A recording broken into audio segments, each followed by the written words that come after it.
बोलेंगे, कौन आएगा 2024 में? 2024 में बीजेपी आएंगे। बीजेपी आएंगे। बीजेपी क्यों आएगी?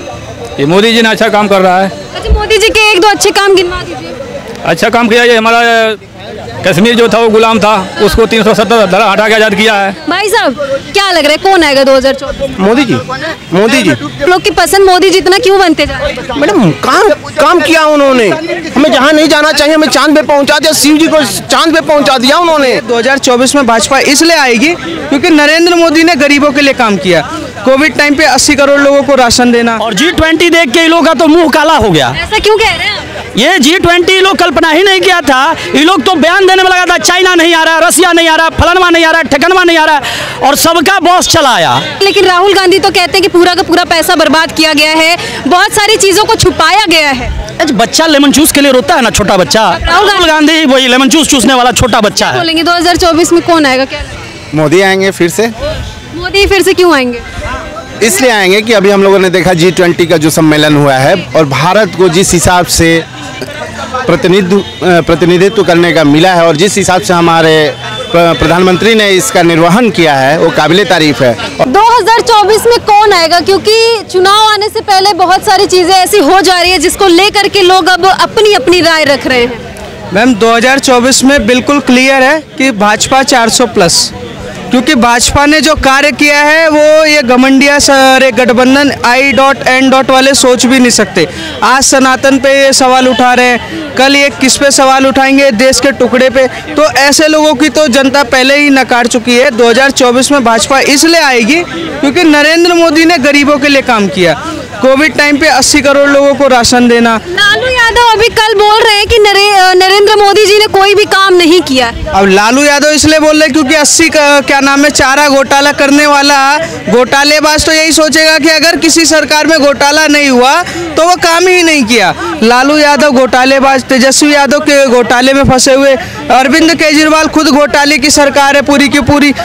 सोनिया गांधी और राहुल गांधी नेशनल हेराल्ड के घोटाले की सरकार कह रहे हैं। ये लोग तो सपना देख रहे हैं पीएम बनने का और एक पे एकजुट हो जा रहे हैं। मैम क्या 25-25 दिन की सरकार बनाएंगे क्या भाजपा? ये तो जनता बताएगी। नहीं, 25-25 दिन की सरकार बनाएंगे। आप ही बताइए कि ममता बनर्जी की आवाज आती है कि अगर हम जीते तो मैं प्रधानमंत्री बनूंगी। अरविंद केजरीवाल कहते हैं कि अगर हम जीते तो हम बनेंगे। सोनिया गांधी का युवराज कहता है अगर जीतेंगे तो हम बनेंगे। लालू यादव कहते हैं कि हम बनेंगे। अब यादव अब बनेंगे प्रधानमंत्री? उनकी एज देखिए। मैडम कोई पता नहीं है, हसरतें पूरी हो जाए 4 दिन की 25 दिन की सरकार में कुछ भी नहीं पता है कि क्या क्या सपने सजाए बैठे हैं। वो तो जनता जानती है कि अगर ये गलती से सरकार में आए, पर मैं मानता हूँ अगर सरकार में आए तो कन्हैया है, अगर गलती से आए तो कन्हैया कुमार जैसा टुकड़े टुकड़े गैंग करने वाला फिर से देश के टुकड़े करेगा।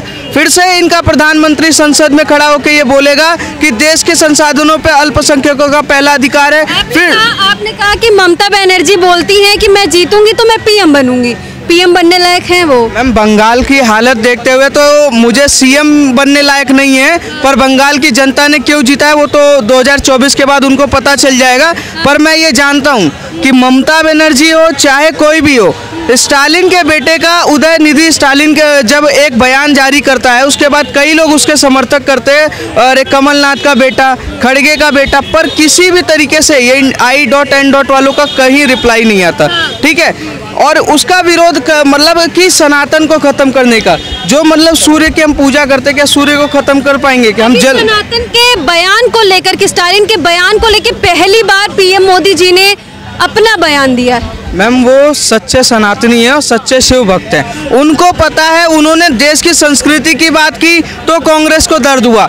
जब लोकसभा में उन्होंने क्या नाम है नए संसद में वो इसको साबित करते हैं, मतलब वहाँ पर उसके बाद भारत की संस्कृति, राम मंदिर हो, 370 हो या किसी भी मुद्दे पे भारत तो कहते हैं कि बीजेपी वाले जो है कि धर्म और आस्था को लेकर के राजनीति की रोटी से। मैम गठबंधन ये कहती है कि उनका जो गठबंधन वो कहती है वामपंथी वाले काम करो ना, क्या तुष्टीकरण की राजनीति करो, पहले अल्पसंख्यकों को आगे बढ़ाओ, जो उनके टोपी और उसका जो रोल चलता है। इनका जो गठबंधन है वो तो सीधा सीधा एक बयान जारी करता है कि अगर देश में रहना है तो सबसे पहले अल्लाह अकबर कहना है, ठीक है। नरेंद्र मोदी कहते हैं कि भारत माता की जय के नारे लगाओ, ये कहते हैं कि भारत तेरे टुकड़े होंगे, ये नारे लगवाओ, ठीक है। गठबंधन तो फिर वही मुस्लिम हिंदू ये लड़ाई झगड़े वाली इनका 70 सालों से राज रहा है इस देश में। मुस्लिम पर्सनल लॉ बोर्ड, वक्फ बोर्ड या हस्ब सब्सिडी या किसी भी तरीके का अगर किसी तुष्टीकरण का काम किया तो वो कांग्रेस पार्टी हो या लालू यादव हो या अरविंद केजरीवाल हो या ममता बनर्जी हो, इन लोगों ने नीतीश कुमार के लिए नहीं। नीतीश कुमार की मैम इतनी औकात नहीं है कि वो अपने दम पे सरकार बना पाए, उनका कोई विचारधारा नहीं है।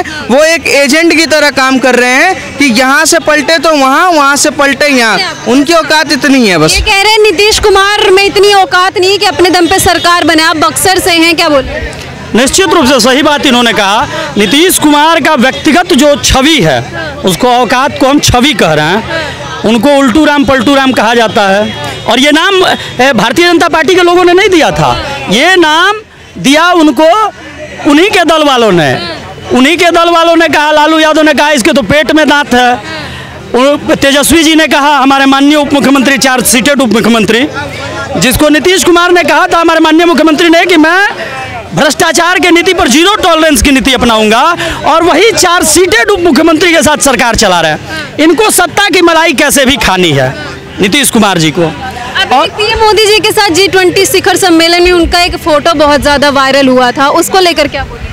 वो तो भाई प्रोटोकॉल है, वो विषय नहीं है, वो प्रोटोकॉल है, और प्रोटोकॉल के नाते वो उपस्थिति अपना दर्ज कराएं।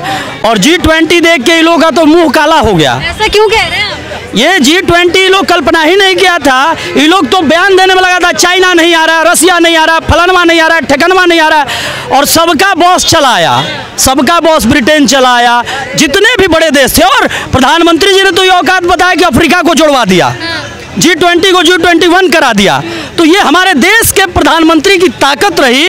और हमारे देश के प्रधानमंत्री जहाँ जाते हैं, कहीं किसी को ये नहीं बोलते हैं कि माई एक्सीलेंसी, माई फ्रेंड बराक, उन्होंने पहली बार कहा, जिसको पूरी दुनिया माई एक्सीलेंसी कहता है, पूरी दुनिया। आप इतनी तारीफ करें, लेकिन राहुल गांधी तो कहते हैं कि पूरा का पूरा पैसा बर्बाद किया गया है, बहुत सारी चीजों को छुपाया गया है।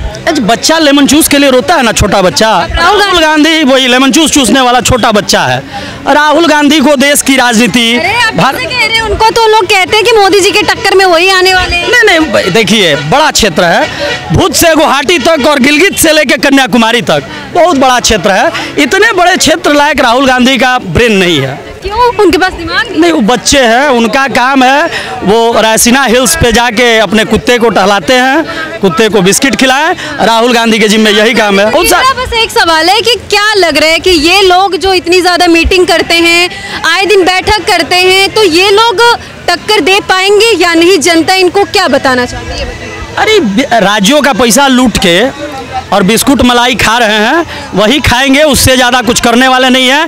क्योंकि पहले तय करें कि 1 नेशन 1 इलेक्शन हो जाएगा तो मुख्यमंत्री बनेंगे कि प्रधानमंत्री, पहले ये लोग आपस में तय कर ले। इन लोगों को तो वही दर्द हो रहा है, जो मुख्य प्रधानमंत्री का दावेदार अपने को कह रहा है, एगो छोटे बच्चे को छोड़ के, छोटा वाला बच्चा जो है वही एगो है कि कहीं का मुख्यमंत्री का भी दावेदार नहीं है। वो बेचारा अमेठी से हार के गया, पहले ही जान गया था अमेठी से हारेंगे, तो छोटा बच्चा वायनाड भाग गया। तो छोटे बच्चा एगो दिख रहा है, और छोटा बच्चा का नाम बता दीजिए। वो छोटा बच्चा वो पप्पू भैया हमारे हैं, राहुल गांधी जी। तो छोटे वाले बच्चे जो हैं वो, लेकिन उनका नेतृत्व कोई स्वीकारने को तैयार नहीं है। क्योंकि मुख्यमंत्री लोगों को लगता है कि हम मुख्यमंत्री हैं, पहले केंद्रीय मंत्री रहे, कुल लूट पाट के रखा है लोग, तो प्रधानमंत्री अब हम होने चाहिए। आते हैं आपके पास, क्या बोलेंगे 2024 में कौन आएगा? क्या मोदी आएंगे फिर से। मोदी फिर से क्यों आएंगे? इसलिए आएंगे कि अभी हम लोगों ने देखा G20 का जो सम्मेलन हुआ है, और भारत को जिस हिसाब से प्रतिनिधित्व करने का मिला है, और जिस हिसाब से हमारे प्रधानमंत्री ने इसका निर्वहन किया है, वो काबिले तारीफ है। और आज सारे विश्व पे भारत एक अलग ऊंचाइयों पे है, और हम चाहेंगे कि हम फिर से उस ऊंचाइयों पर जाएं और ये फिर दोबारा प्रधानमंत्री बने। देखिए, जनता कहीं ना कहीं कह रही है कि 2024 में फिर से बीजेपी आएगी, क्या बोलेंगे, कौन आएगा 2024 में? 2024 में बीजेपी आएंगे। बीजेपी आएंगे। बीजेपी क्यों आएगी? ये मोदी जी ने अच्छा काम कर रहा है। अच्छा, मोदी जी के 1-2 अच्छे काम गिनवा दीजिए। अच्छा काम किया, ये हमारा कश्मीर जो था वो गुलाम था, उसको 370 धारा हटा के आज़ाद किया है। दूसरे नंबर में ये इंडिया गठबंधन तो इस चीज़ को कोई वैल्यू नहीं देती। अरे वो तो कुछ भी कहेगा, विपक्ष वो कुछ भी कहेगा, जो अच्छा करेगा उसको भी वो खराब कहेगा वो। बिल्कुल, यहाँ पे देखिए कुछ और लोग हैं, उनसे बात करेंगे। भाई साहब, क्या लग रहा है कौन आएगा 2024? मोदी जी, मोदी जी।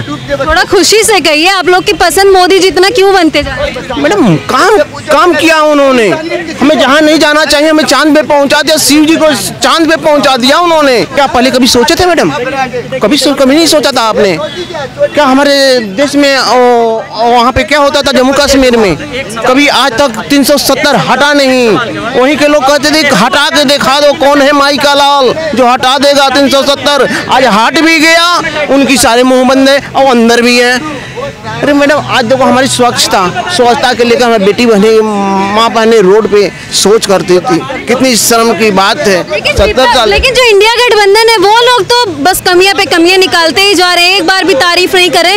क्योंकि G20 जो था कहीं ना कहीं अगर झूठी तारीफ कर दी होती तो भी लोग कहते कि ये लोग भी भारत देश में रहते, लेकिन नहीं।